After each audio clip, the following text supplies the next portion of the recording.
Cricket रसिक हो, नमस्कार.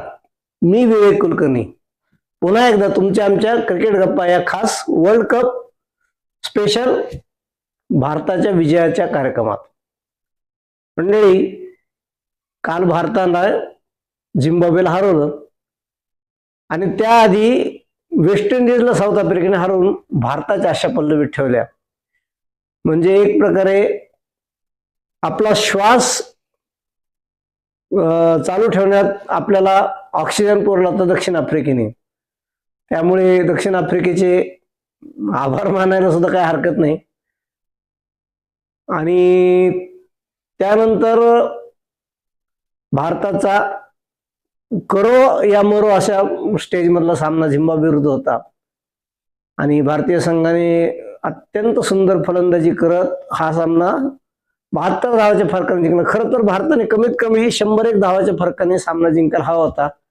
मात्र शिवम दुबेने धावाची प्रचंड लयलूट केली. एरवी तो फलंदाजी करताना समोरच्या संघाकडून धावा वसूल करतो, आज त्याने गोलंदाजी करताना त्या धावा दान केल्या आणि किमान 100 धावांनी जो विजय मिळणं अपेक्षित होता तो 72 धावांनी विजय मिळाला. कालच्या सामन्यातून अनेक पॉझिटिव्ह गोष्टी घडल्या. सर्वात महत्वाचं, ज्या अभिषेक शर्माबद्दल अत्यंत काही काळापासून त्याचे म्हणजे या वर्ल्ड कपमध्ये, केवळ या वर्ल्ड कपमध्ये त्याच्यावर अपयशाचं सावट होतं आणि त्याच्यावर टीका होत होती, त्या अभिषेक शर्माने काल आपलं T20 वर्ल्ड कप मधलं पहिलं अर्धशतक पूर्ण केलं.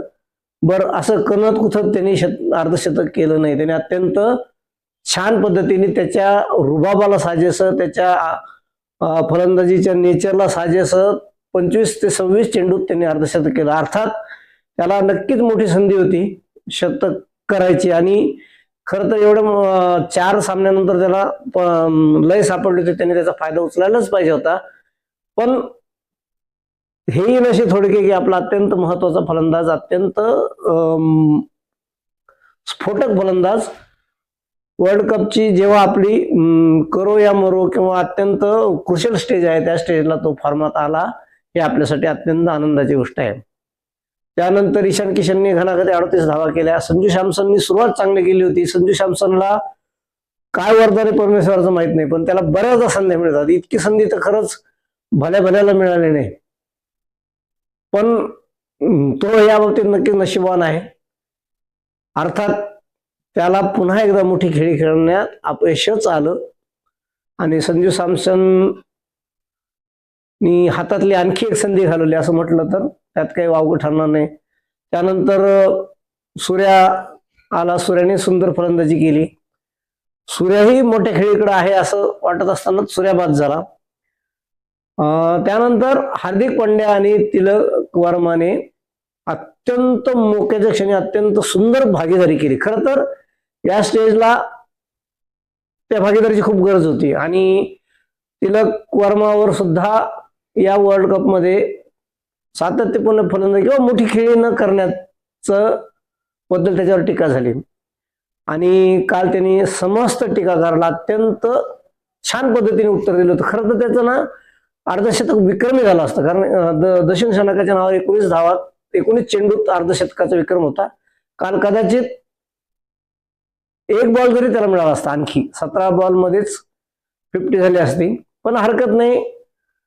त्याची ती 50 तो नॉट आउट परतला, ही आपल्यासाठी खूप छान गोष्ट होती. आणि हार्दिक पांड्याने तर कमाल कमाल कमाल फलंदाजी करत, अत्यंत आक्रमक, अत्यंत ताकदवान फटके मारत, षटकार मारत एक घनघाती पण संघाला अत्यंत महत्वाची अशी खेळी करून देऊन भारतीय संघाला यश मिळेल किंवा एक मोठी धावसंख्या उभा करून देण्यात त्याने सिंहाचा वाटा उचलला. आणि तुमच्या माहिती सांगतो, भारताचा T20 वर्ल्ड कप मधला हा सेकंड हायएस्ट स्कोर आहे. फक्त 5 रन कमी पडले नाही तर कदाचित भारताचं आणखी एक विक्रम झाला असता. अर्थात यानंतर झिम्बाब्वेला आपण जास्तीत जास्त फरकाने हरवत असं वाटलं होतं, मात्र आपलं काल आपल्याला पटापट बळी मिळाले नाही. पण ठीक आहे, विजय विजय असतो. आणि आता काल अर्शदीप सिंगने सुंदर गोलंदाजी केली. वरुण चक्रवर्तीला फारसं यश मिळालं नसलं तरी त्यांनी एक विकेट मिळवली. अक्षरने पण त्याला चांगली साथ दिली. एकूणच भारतीय संघाचा कालचा खेळ आशादायक होता. मी पुन्हा धडाकेबाज किंवा कॉम्प्रिहेन्सिव्ह होता असं म्हणत नाही. तुम्हालाही माहिती आहे कसा विजय, पण एनिवेज विजय विजय आहे. आणि आता एकच झालं की वेस्ट इंडिज विरुद्ध आपल्याला विजय मिळाला तर आपल्याला रन रेट, धावगती, सरासरी कुठली गोष्ट मॅटर करत नाही. Only victory and we will enter into semifinal. त्या तशीच संधी वेस्ट इंडिजला सुद्धा आहे आणि वेस्ट इंडिज तसं या वर्ल्ड कप मध्ये अत्यंत छान खेळत आहे, पण आपल्या विरुद्ध त्यांनी चांगलं खेळू नये असं एक भारतीय म्हणून आपल्याला आशा व्यक्त करायला काही हरकत नसावी. सगळ्यात महत्त्वाचा तो सामना कलकत्त्यात आहे. कलकत्ता म्हणजे सिटी ऑफ जॉय भारतासाठी. कलकत्ताचं ईडन गार्डन खूप लकी आहे आणि भारताने वेस्ट इंडिजवर बऱ्याचदा कोलकातामध्ये शानदार विजय मिळवलेले आहेत.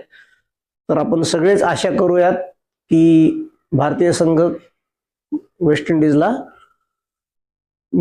कोलकातामध्ये मात देऊन सेमीफायनलमध्ये जाईल.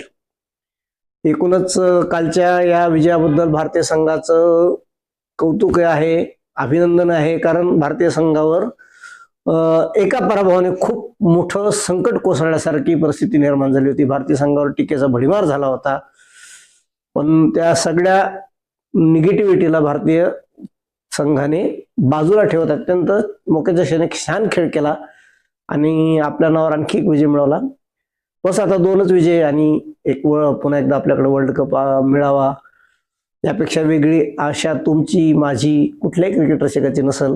त्यासाठी आपण आपल्या संघाला भरभरून शुभेच्छा देऊ. आणि इंग्लंड, दक्षिण आफ्रिका हे 2 संघ तर ऑलमोस्ट सेमीफायनलसाठी फायनल झालेत. तिसरा संघ भारतीय असेल आणि कदाचित चौथा न्यूझीलंड असेल. त्या गटातही आता खूप मारामारी आहे आणि तिघांनाही चान्स आहेत, पण आताही त्यांचं सगळं इबट ह्याचं त्याच्यावर त्याच्या खेळावर, त्याच्या पराभवावर, त्याच्या विजयावर सगळं डिपेंड आहे. गंमत आहे ही सगळी क्रिकेटची. तुम्हाला काय वाटतं? उरलेले 2 संघ कोण असतील? कमेंट करून सांगा. नेहमीप्रमाणेच तुम्हाला विनंती आहे हक्काची, व्हिडिओ आवडला तर लाईक करा, शेअर करा, सबस्क्राईब करा आणि माझं पिंपरी चिंचवड चॅनलवरचं आपलं प्रेम असेच दिवसेंदिवस वाढत राहू द्या. खूप खूप खूप धन्यवाद.